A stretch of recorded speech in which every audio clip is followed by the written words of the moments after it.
You are listening to the 2 and Out CFL podcast, a proud member of the Canadian Football Podcast Network. It's Travis Currah and Sheldon Jones. We are, 8-9 days after the 111th Grey Cup. But Sheldon, the offseason news in the Canadian Football League has been nonstop. So we do have a lot to go through since the Grey Cup, and the Toronto Argonauts had their, celebration downtown. I don't know if you saw clips from Chad Kelly, but that dude was celebrating harder than almost anybody else on the team, clearly. Yeah, he was having a time, and it was different than the time that Strevler had when they won that first time. Little different substance, maybe, I don't know, but so. he was. I think so. He was excited. So, are you done digging yourself out of the blizzard that hit much of the Canadian prairies over the weekend? You got yourself a new snow thrower. That looks like a pretty fun toy. Yeah, it's fun. It's not so much fun when you're out there trying to do it while it's happening and the snow's blowing your way and you get sprayed in the face with it. But it seems to do the trick. It's just starting snowing again now. I think we're getting another big dump on Friday, I think. But yeah, we got it covered. We got it blown out and thrown out and shoveled out, and the city's finally plowing the roads, so that's good too. They wait until it's all packed down, and then when they plow it, it's just a thin level of ice. It was better before the plow. At least that's what I'm finding in Alberta, but I feel like there's already been more snow in the past last week than almost all of last winter. I kept waiting last winter. When are we going to pay for it? I guess we took the rain check for 2024, even though winter doesn't officially start for about 3.5 weeks. But here we are, the long, cold winter of the CFL off season. We'll start by wishing condolences to the family of Joe Zuger, losing him at 84 years old, a Hamilton legend. He played with the Ticats for 10 years. Won 3 Grey Cups. He was the Grey Cup MVP in 1967, and he also served as the team's general manager. So, gotta wish his family all of the condolences. He was inducted into the Hamilton Sports Hall of Fame in 2015 and the Ticats Wall of Honor in 2007. Joe Zuger is forever a CFL legend.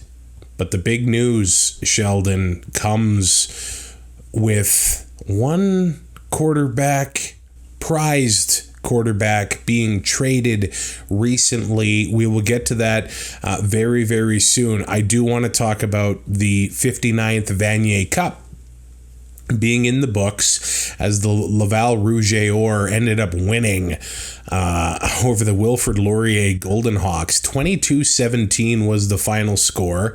I believe it's the first team to win a Vanier Cup without scoring a touchdown since 2004. That one, I believe, was when the Huskies lost, if I'm remembering correctly. Was that the Vanier Cup in Saskatoon when there was horrible weather and it was like minus 35 or something? Because there was one like that, I think. Yeah, I think so.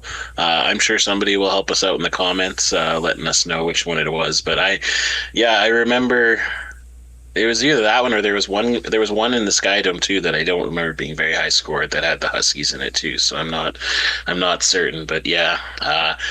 Laval, for when they beat Regina and now beating Wilfrid Laurier, like their offense wasn't really finishing the deal, but their defense obviously kept them in both games, and most valuable player going to their kicker in the Vanier Cup, so that's kind of cool too. There's been some Laval kickers in, the Canadian Football League. We think of Boris Beattie. We think Chris Milo, I think, was a Laval kicker once upon a time. David Cote, injured this past season with the Montreal Alouettes, but they all come out of Laval. And Philippe Forteza, 6 field goals, 6 for 7, getting Laval the victory in this one. And you think about it, it was the Mitchell Bowl, right? Like, they scored that late touchdown to beat Regina. They were close to not even being in the Vanier Cup, but they make it to the Vanier Cup, and there was actually some drama. I don't know if you heard about all this stuff, but Thursday they have the awards banquet, and it was Wilfrid Laurier quarterback Taylor Elgersma taking on the Laval quarterback Arnaud Desjardins. Now, Elgersma had about double the touchdown passes, like 34 touchdown passes on the year. Desjardins had quite the touchdown to interception ratio on the year. 17 TDs to 1 interception. That's amazing. So anyway, Elgersma gets the Heck Crichton, and Matthew Waugh, the running back for Laval, walks out of the banquet thinking that his quarterback should have got it. And then in Kingston, pre-game of the Vanier Cup, these teams are chirping, and it looks like they're going to get into a fight. And the officials had to kind of break them up. So these teams were very fired up going into this game. And it was a close battle, and it was one of those games where Laval was moving the ball a lot, but they weren't finishing the drives. Obviously, 6 field goals on the day, but they controlled the ball, they controlled the pace. They were bringing the energy to Wilfrid Laurier. I mean, that offense, everybody was expecting them to put up points. They couldn't really do it. They had the 2 big touchdown drives, but 5 sacks for Laval. They were getting after the Heck Crichton winner. And then in the second half, Laval was able to run the ball a little bit, and it was just, they were more physical, more energetic, and ended up winning the game. That's the way it goes sometimes. But that is their 12th Vanier Cup since '96, which is that's insane. Yeah. You want to talk about dynasties? Mm-hmm. when they're basically, winning a Vanier every second year, and if they don't win it, there's a good chance they're maybe in the game. The run that they're on, and I know there's a lot of controversy, and some people from outside of the school do make some comments about how they build their roster. Let's just say that. But man, they win, and there's no denying that. We will probably see a lot of these players going into the CFL. Maybe quarterback Taylor Elgersma, he gets drafted in next year. We'll see how that goes. But Arnaud Desjardins, he goes 34-42, completing 22 consecutive passes to start the game, 320 yards passing. It was a good display of university football, man, and I do hope that the game gets more exposure going forward. But I mean, we're doing our best. We only got as much time as we have to cover university football, but it was definitely good to see it on TV anyway, to be able to watch one more Canadian football game. What stands out to me still is the wide hash marks and the angles that some of those field goals are kicked at. I love still seeing that in university football. Yeah, I often miss the wide hash marks in the CFL, so it's good to see that in the CIS level. And next year we have the Vanier Cup in Regina. If it was here this year, it would have been quite the frosty, snowy I was thinking game about that, actually, and they're probably looking at the weather with fingers crossed for 2025. But I was talking with our friend Glenn, and he's got his Vanier Cup tickets already. I guess they've been having some sales every now and then. You can get a ticket for as low as $8 when this sale happens. I was expecting $50 or something for a Vanier Cup, but no, you can get tickets for cheap. So hopefully, people in the prairies can get their tickets and show up and really make a nice game next year in Regina. Man, that's cheaper than the Saskatchewan Champagne Pilsner. I mean, when the ticket is cheaper than the beer, how do you beat that? By the way, speaking of cheap tickets, did you hear that there were some Taylor Swift tickets released in Vancouver? Behind the stage, you can't even see the screen, for $16.50. They were bought up and being resold for $2,000. Yeah, that's crazy, but good for those people, I guess. Hey, little Susie, I got you an early Christmas present for $2,000. You can't even watch the show, but at least you can hear it. Hey, you're there, and you could trade some bracelets with other fans. I saw a concert. We went to Garth Brooks in Calgary. I don't know, like 10 years ago or so, and we had tickets. Like, I know he has more of a behind the stage friendly view, I guess, but we were in the Saddle Dome way up in the back, like behind the you were there. We still heard the songs, but it's a little different than the stage show that Taylor is. So it would have been cool to get $16 tickets though. That's to go. true. That would be pretty cool. I'm sure you could probably find somewhere to stand and try to blend in. Yeah. That's probably what my strategy would be. But let's talk about the big news. Of course, 11 minutes into the show, burying the lead a little bit. But Vernon Adams Jr. traded by the BC Lions inside the Western Division. And you know what? It was talked about that the leading candidates for his services would be Edmonton or Calgary, but Vernon Adams Jr. is off to Calgary. In the process, BC ends up getting Calgary's second round pick in 2025, as well as a fourth round pick in 2025 and their second round pick in 2026. Calgary is going to get the fourth pick from BC in the upcoming draft, and then the third round pick from BC in 2026. Obviously, there wasn't going to be much of a return for the BC Lions. They didn't have much, I think, leverage in this deal. So it had to be done. They had to get the salary off the books. Calgary made it happen, and Calgary was the team with the most uncertainty at quarterback heading into next year. Maybe you could argue Edmonton as well, but now you have to think that Edmonton's really going to try to negotiate with Trey Ford this offseason and make it happen. We're going to have more Edmonton news coming up in the show, but Vernon Adams Jr., Dave Dickinson in Calgary, and he also reunites with Bo Baldwin, the quarterback coach in Calgary, who was a coach of Vernon's back in college. Seems like this could be a pretty good fit for Big Play VA.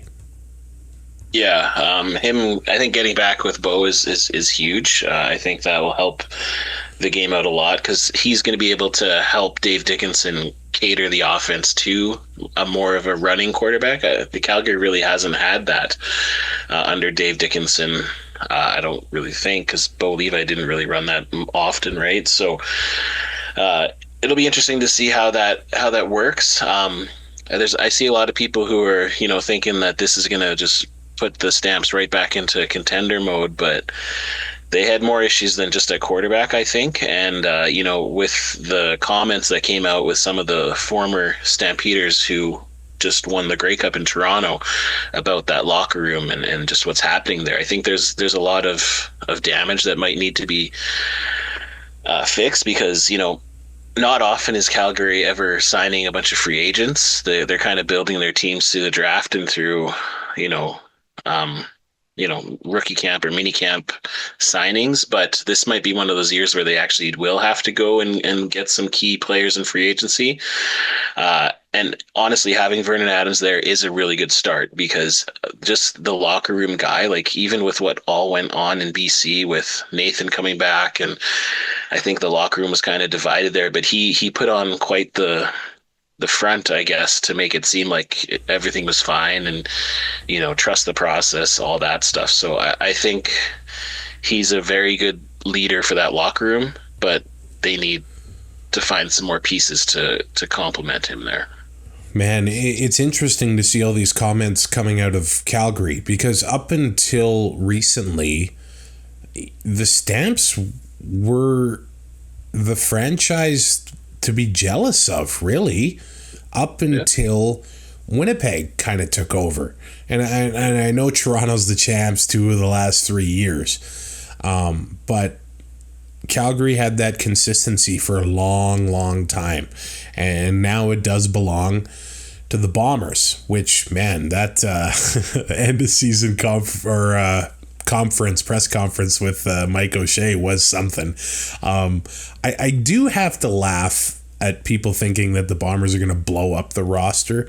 They're not going to blow up the roster. They were in the Grey Cup for 5 straight years. Obviously, there's going to be some changes with salary cap and all that. But it wasn't long ago when Calgary was that model franchise that everybody was striving to be, that, symbol of excellence and model of consistency and all the other cliches you want to use. And that's fallen off, which is interesting because, Dave Dickinson was always there. It's not like he's new to the team. Yeah. And I know Huff was the GM, but I guess did that much change when Dickinson was wearing both hats, the head coach and the GM hat? Well, I think Dave's a really good coach, and I think he's always been a really good coach, but I'm not sure if he's really the guy who had been the guy to bring in a lot of those players. It was Huff. It was, I think John Murphy was there previously. Yeah. There was, there's another guy too. I can't remember his name off the head, but they've had really good player personnel people who have been the guys finding that talent to give to Dave Dickinson for him then to coach and to mold. And so, I guess Huff is still there advising, but at his age, and I don't think he's officially doing any scouting or any of that. So that all falls on Dave, and whoever Dave is the one to, I guess, delegate that stuff too. So I think that's where Dave needs some help. And so maybe they can go out and find a different kind of player personnel guy to try to help them, try to lock down some more of these, key, open free agent camp signings that they would have, and they could just mold into these, next man up mentality that they had for years and years and years. It's very interesting because there's clearly talent on that roster. There's some talented receivers there, Reggie Bagleton and Mark and Michelle, and I really thought that some of the younger guys might have been able to take an extra step. There's talent in the running back area, and then on the defense. We can't say that Micah Alway and Cameron Judge all of a sudden can't play and Trey Roberson can't play.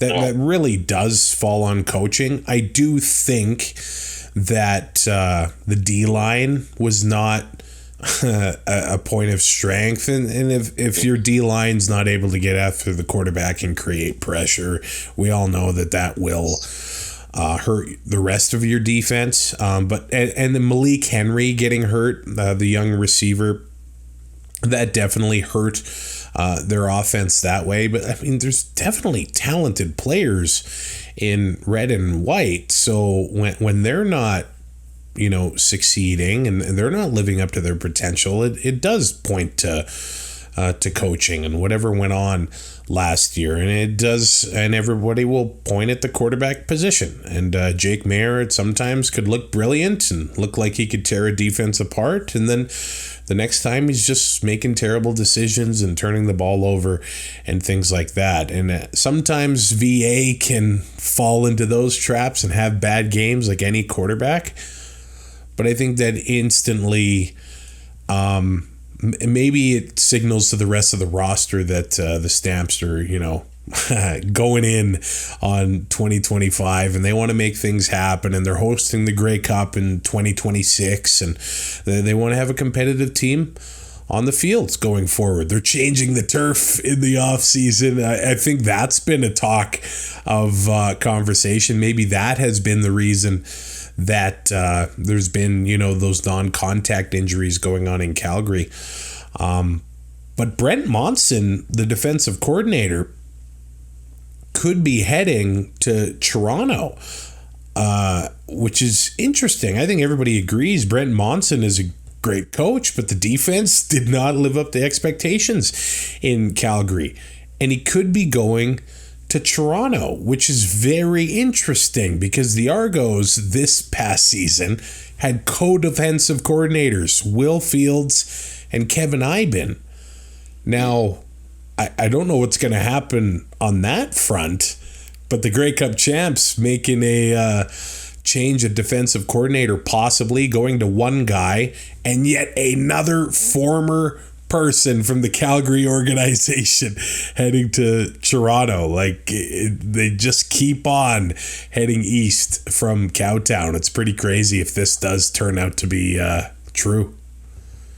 Yeah, I assume he was there when Dinwiddie was there back in the day, so it kind of makes sense that because I think him and Killam were kind of made to be the scapegoats this year in Calgary, right? So I would think that Dinwiddie would be quite comfortable with him, and maybe he's, with the coach's cap and the number that you can have, it makes sense going to one person at defensive coordinator instead of having two in there.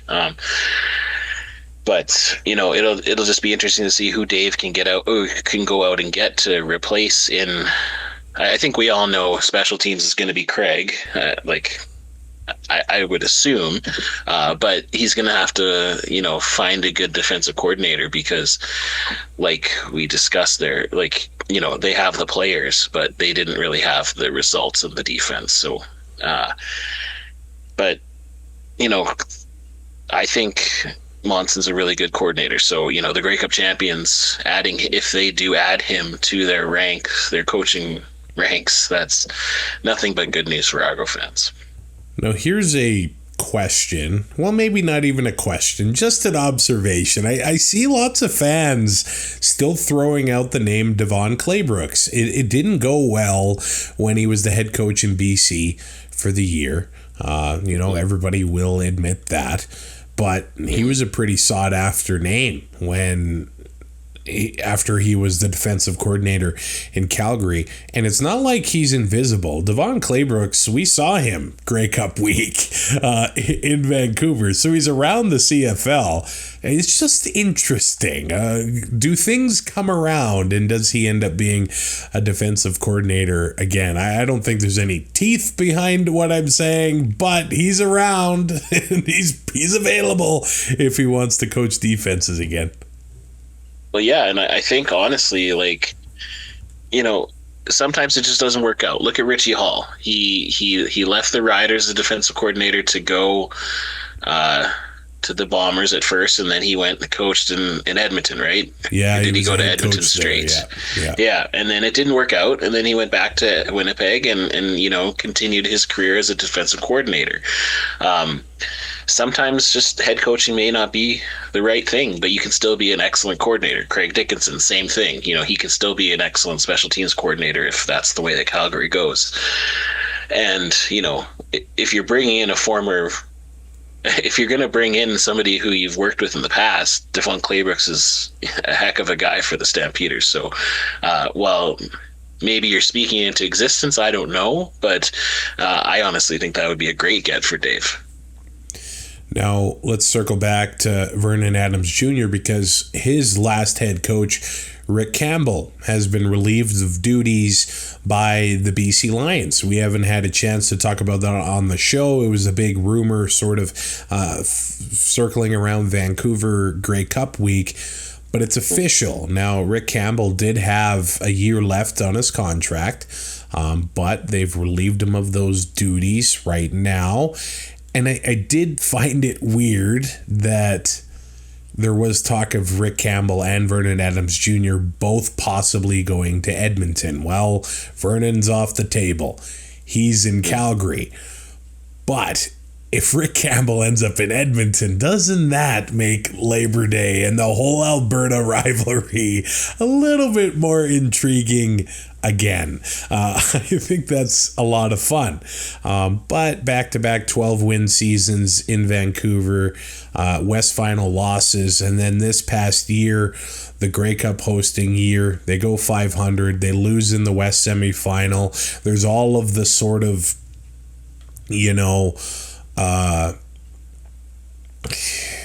pressure with Rourke coming into town, and then the nice start to the season and falling off. So I guess I could see why the Lions are moving on from Rick Campbell. Although at this point, I'm not convinced that the whole Rourke coming into play and then playing right off the bat was 100% a Rick Campbell call. I kind of wonder if he was just the front for that and ended up taking the fall at the end of the day. Yeah, there was obviously huge pressure on the Lions to win from Amar Doman on down. And I think, it's easy for us to look back and say that they made the wrong decision in starting Rourke so quickly. They were at a point where they needed to start to kind of be desperate, because they were neck and neck with Saskatchewan at the beginning of the year. Then they fell off a little bit. Well, actually, right at the same time as the Riders did, but they like with the Grey Cup being in BC, they kind of were an all or nothing kind of team, and I think if it would have been handled differently, I don't know if they would have moved on from Rick, just because he still brought them back to winning, right? Yeah. He was able to take that bad taste out of the BC Lions fans' mouths after the Devon Claybrooks trial didn't work out.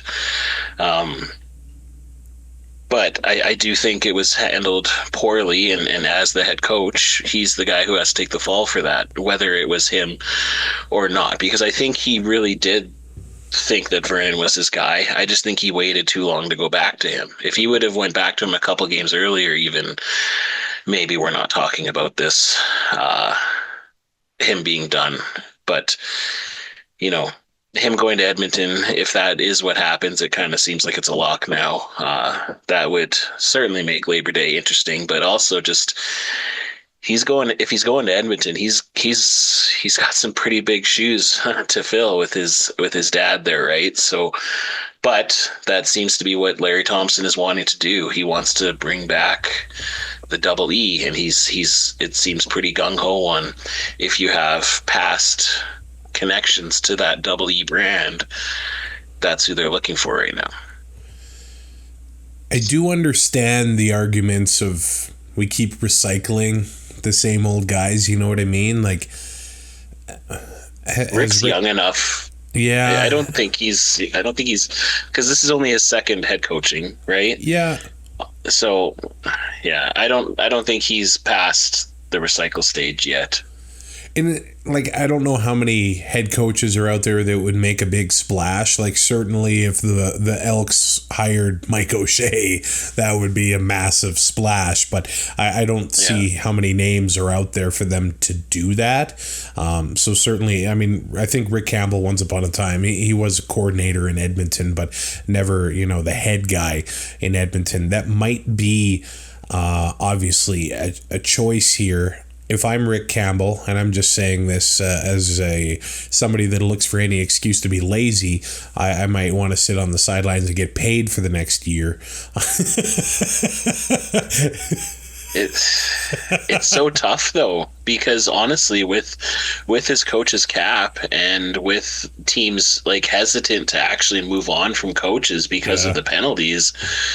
When you see an opportunity like this, I would love to also sit around and get paid hundreds of thousands of dollars to go fishing or hang with my kids or whatever. But I get it. A head coaching position in the CFL is not something that comes along every year. even though it does kind of seem like it has in the past few years. But like, especially when it is like, I'm sure that there is a lot of nostalgia there for him being able to go and be a head coach where his dad is so revered as, like, you know, being one of the architects of that dynasty in the 80s, an actual dynasty again. And for him to be able to no salary cap. Yeah, that's true. No salary cap. That's fair. Sorry, Edmonton fans. But like that's an option, or that's an opportunity I think that he can't really necessarily turn down right now. Yeah, I get that. So with Rick Campbell leaving, there's been some more shuffling within the BC Lions front office. Neil McAvoy, he's been the co-GM, so he moves over. His title is now Vice President of Football Operations, while Ryan Rigmaiden, he was sort of their director of scouting. He gets promoted to general manager in BC. Now, the way I understand it, Neil McAvoy kind of suggested this move, because it's kind of like, if we didn't promote Rigmaiden, we were going to lose him, and we want to keep him in the organization. And I actually think McAvoy's story in BC is amazing. He's been in the organization for 29 years or something crazy like that. Started in the ticket office, and now he is the vice president of football ops in Vancouver. But that doesn't change the fact that they are now searching for a head coach. So before we get to that, we'll talk about Ed Hervey returning to Edmonton to be the general manager. Now, his reintroductory press conference in Edmonton, he had some strong words, basically saying this has become the laughingstock of the CFL, and he's here to turn it around. So with Chris Morris as their president, with Ed Hervey as their GM, and that might be some of the most passionate speech I've ever heard from Ed Hervey.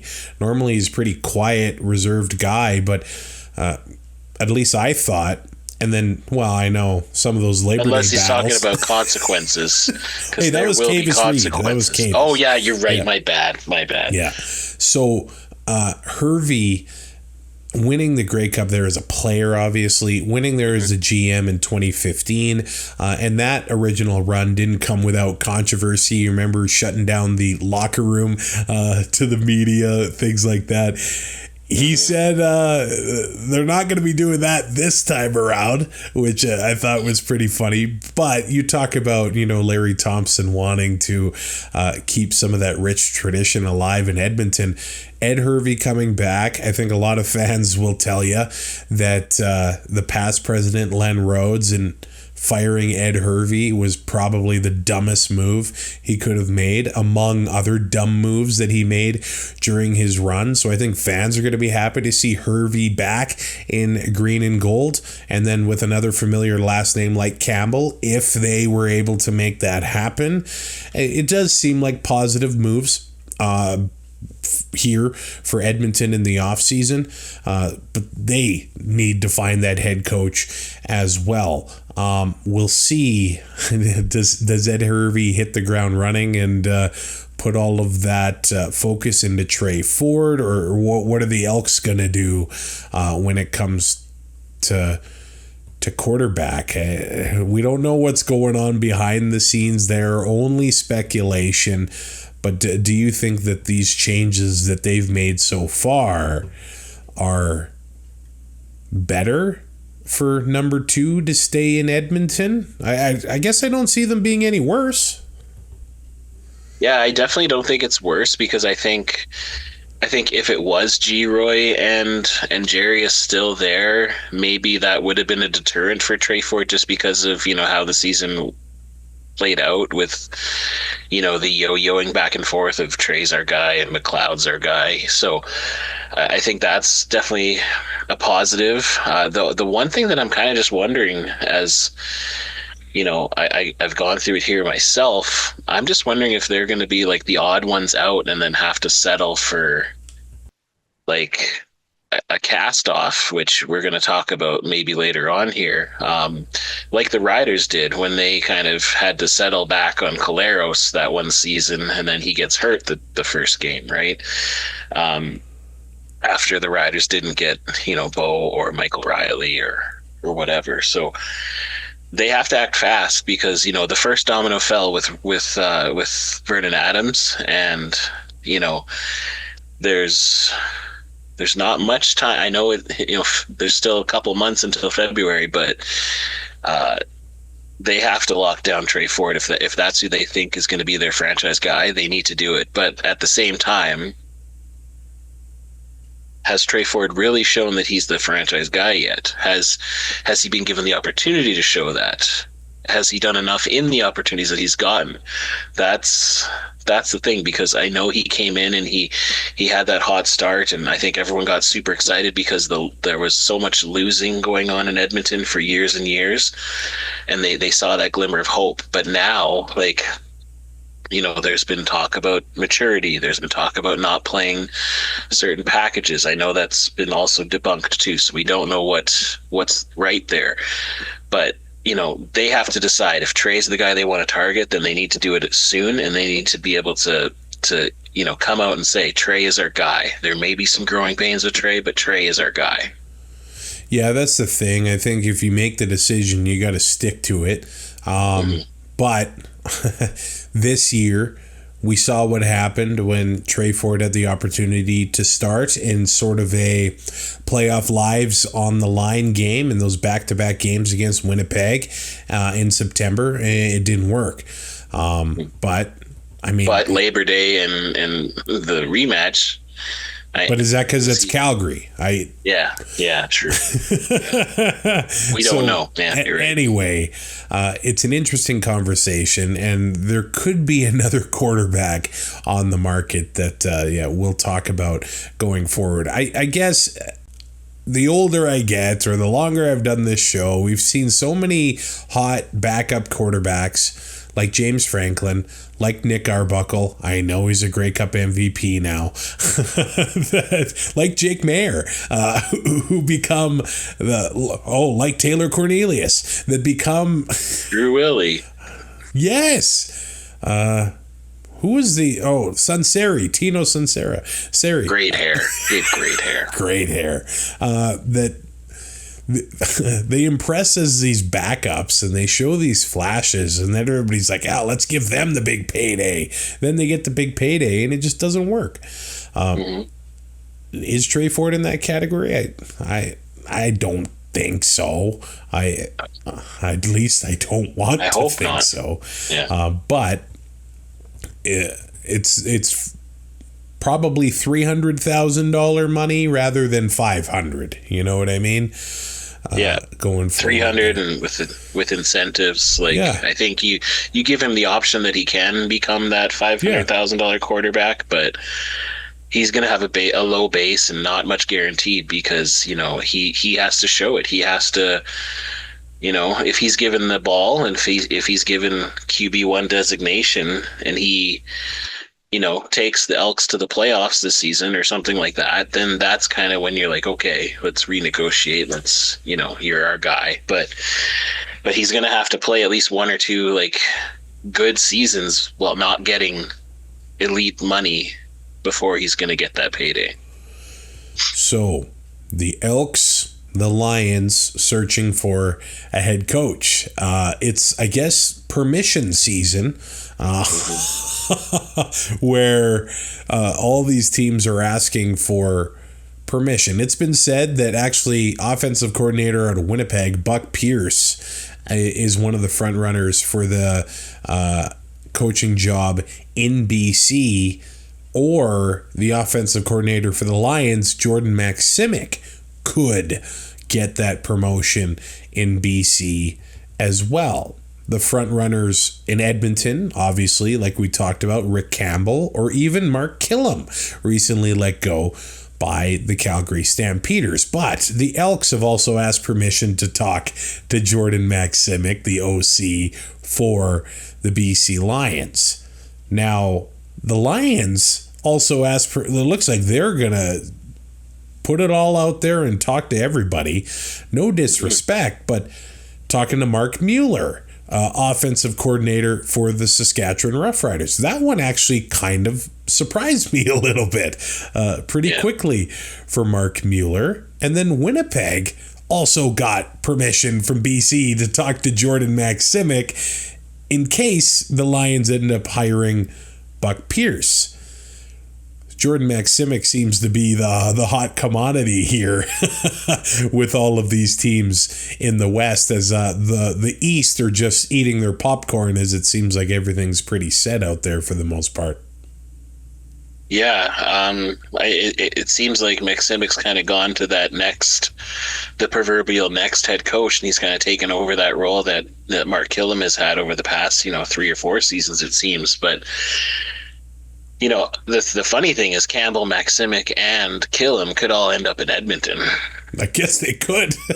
Because I think that's actually kind of likely. It depends on if Jordan really does want to move on, or if he doesn't get offered the head coach, I guess, in BC. But he has ties with Campbell, and Killam has ties to Edmonton. And I think, when you get fired from the Stampeders, what's the next best thing? Become a coach of the Edmonton Elks, right? I've even heard that, JC Sherritt might be in the running if Campbell goes to Edmonton as to be a DC there, so the Riders might lose him. And that's, he, back in the day before Elamimian broke the record, he set the single season tackle record in green and gold. So, another double E player, yes. Wow. The coaching carousel, it's going to be a wild few weeks because there's the two dominoes that need to fall, Edmonton and BC. So I don't know if they're going to... It's kind of like a race here because you want to try to get your guy as soon as you can so that you can get your coordinators as soon as you can, because they, like I said before, we're only 2 months away from, I guess 3 months technically. No, two and a bit from free agency. So you want to have your guys in there as close to probably the new year as possible so you can get to work on who you want to target, your draft boards, etc. This also means that the Hamilton Tiger Cats need a new general manager. So they've been talking, or they want to talk about the assistant general managers in Winnipeg, Ted Govia and Danny McManus. I have a feeling that Ticat fans would welcome Danny Mac back to Steeltown if it came to that. Yeah, and then the other guy apparently, and this isn't Ballsy who said it, but he apparently bought a house in Hamilton. Danny Mac did? No, not Danny Mac. The other guy. Bo Levi Mitchell or Ted Govia? No, Ted Govia. Yeah, Bo Levi still got the one in Regina, of course. Come on. Hey, he's spreading out that real estate portfolio. Yeah, renting it out. But no, honestly, I think those guys would be perfect for Hamilton. It's like you said, Hamilton Tiger Cat fans would be happy to get Danny Mac there.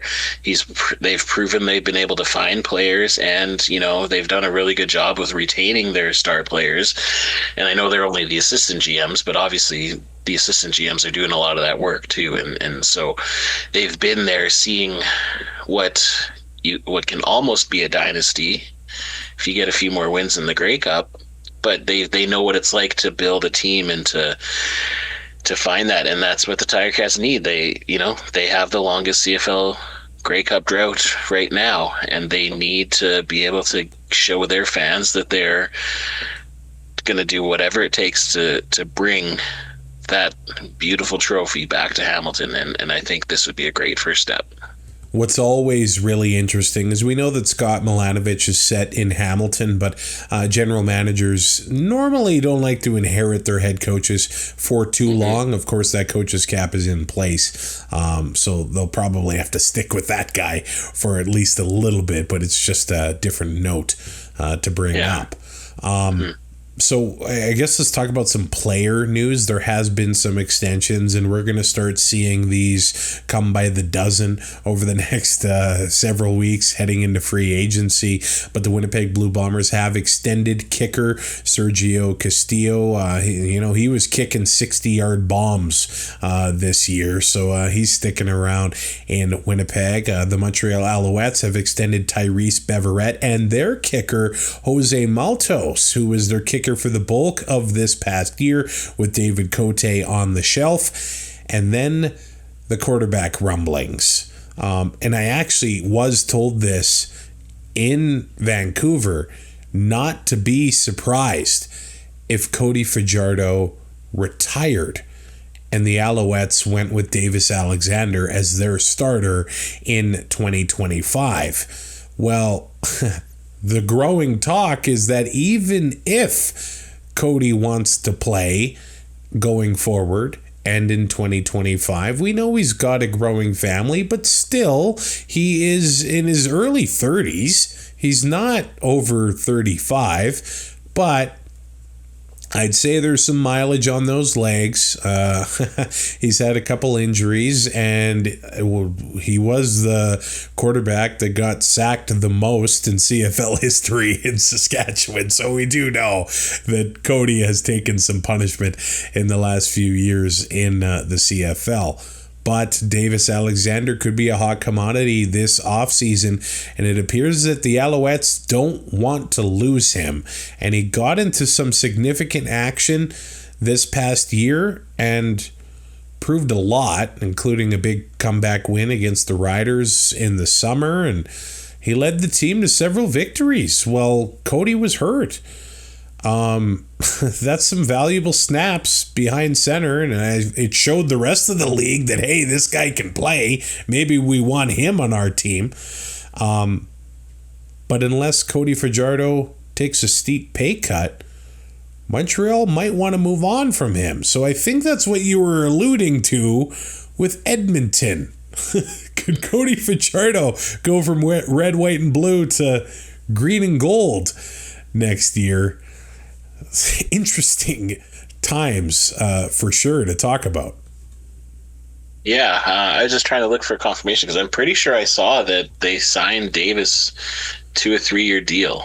And if that's the case, then I think that's pretty much, writing on the wall.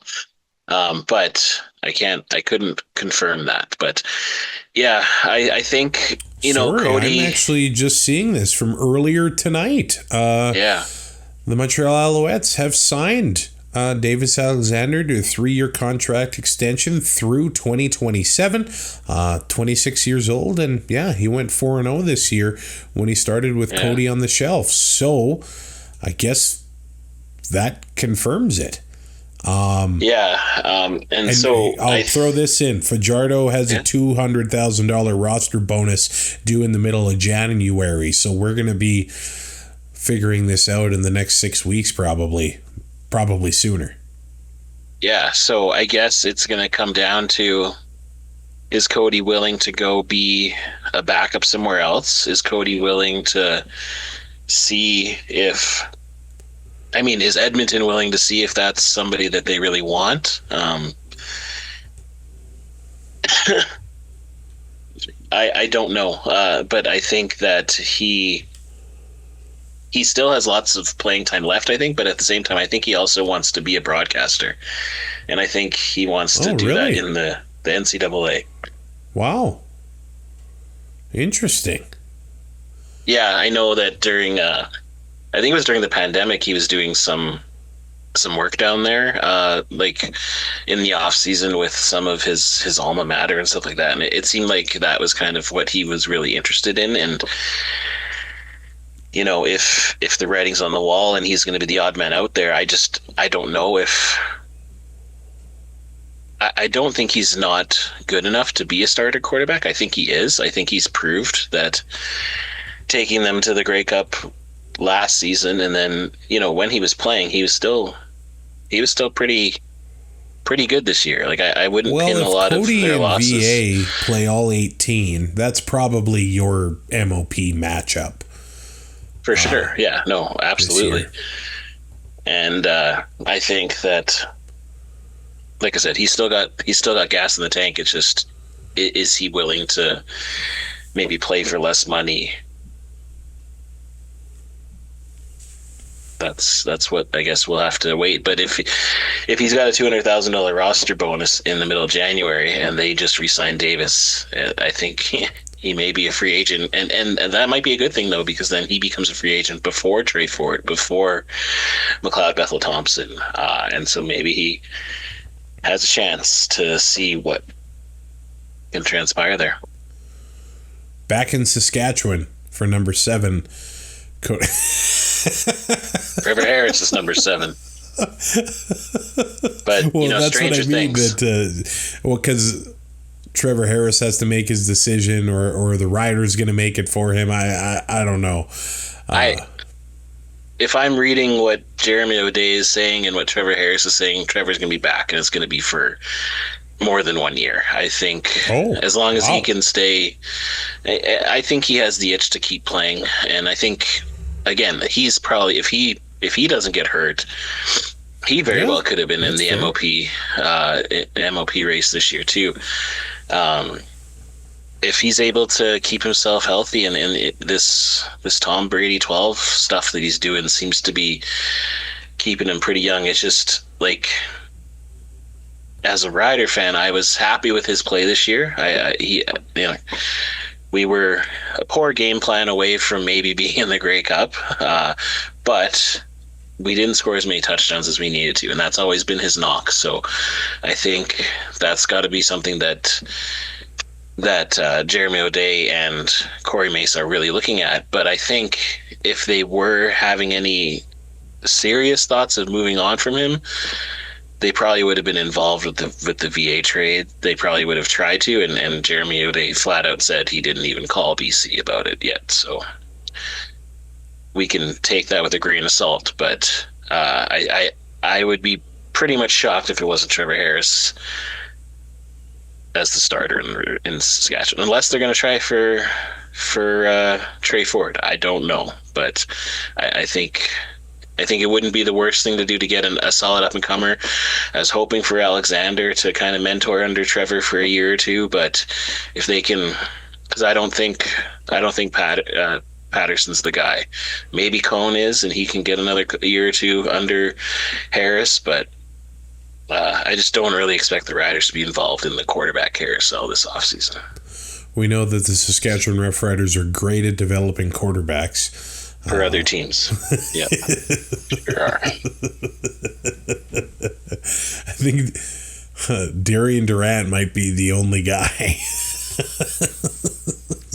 Yeah. Which, that's the Saskatchewan way when it comes to developing a roster. So there we go. The craziness from the 2024 season is spilling over into the early parts of the off season here. A lot of this stuff is probably going to be figured out before Christmas, so we'll have another episode of Two and Out before Christmas. Thanks so much for joining us. I hope you're warm. I hope you're not shoveling too much, and if you are, I hope your back is doing okay. You can rate, review, and subscribe to Two and Out in your favorite podcatcher. Check out the website twoandout.ca. All of the new shows are posted on there. You can go to the YouTube. The subscribers are growing there. We're over 600, hoping we can get over 1,000 sometime in 2025. But the website has the Patreon link, all of that good stuff there as well. Take care of yourself and each other. I'm Travis Currah. He's Sheldon Jones. We'll talk to you soon on Two and Out.